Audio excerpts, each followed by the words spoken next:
بلوچستان میں کسانوں سے گندم کی خریداری کا عمل تاخیر کا شکار ہو گیا۔ صوبائی محکمہ خوراک کی جانب سے گندم کی خریداری شروع نہیں ہو سکی۔ پہلے 6 اور پھر 20 مئی سے گندم کی خریداری کا عمل شروع ہونا تھا۔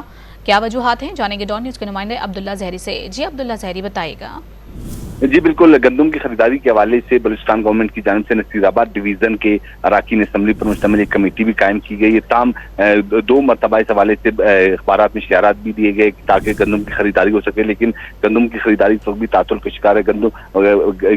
حکام یہ بتا رہے ہیں کہ جو کسان نصیر آباد ڈویژن کے وہ گندم خریداری کے حوالے سے سراپا احتجاج ہے۔ ان کا موقف یہ ہے کہ جو حکومت کی جانب سے جو سرکاری نرخ رکھا گیا ہے اس سے بالکل انتہائی کم ریٹ میں گندم کی خریداری کی جا رہی ہے، جس کی وجہ سے وہ جو موجودہ ریٹ ہے اس میں گندم بیچنے کو تیار نہیں۔ اس حوالے سے نصیر آباد ڈویژن میں 58,000 باردانہ جو ڈیرہ مراد جمالی میں پڑا ہے وہ بھی تقسیم کرنا ہے، تاہم وہ بھی کسانوں کی احتجاج کی وجہ سے تقسیم نہ ہو سکی۔ اس حوالے سے زمینداروں کے بلوچستان اسمبلی کے اراکین پر مشتمل کمیٹی سے 2 مرتبہ مذاکرات بھی ہوئے، لیکن یہ مذاکرات کامیاب نہ ہو سکے۔ اس وقت بھی زمیندار سراپا احتجاج ہے۔ ان کا موقف ہے کہ جو ریٹ گورنمنٹ آف بلوچستان کی جانب سے مقرر کیا گیا ہے اسی ریٹ پر خریداری کی جائے، تاہم حکومت کی جانب سے انتہائی کم ریٹ پر گندم کی خریداری کرنے کا فیصلہ کیا گیا ہے، جس کی وجہ سے گندم کی خریداری اب تک نہ ہو سکی ہے۔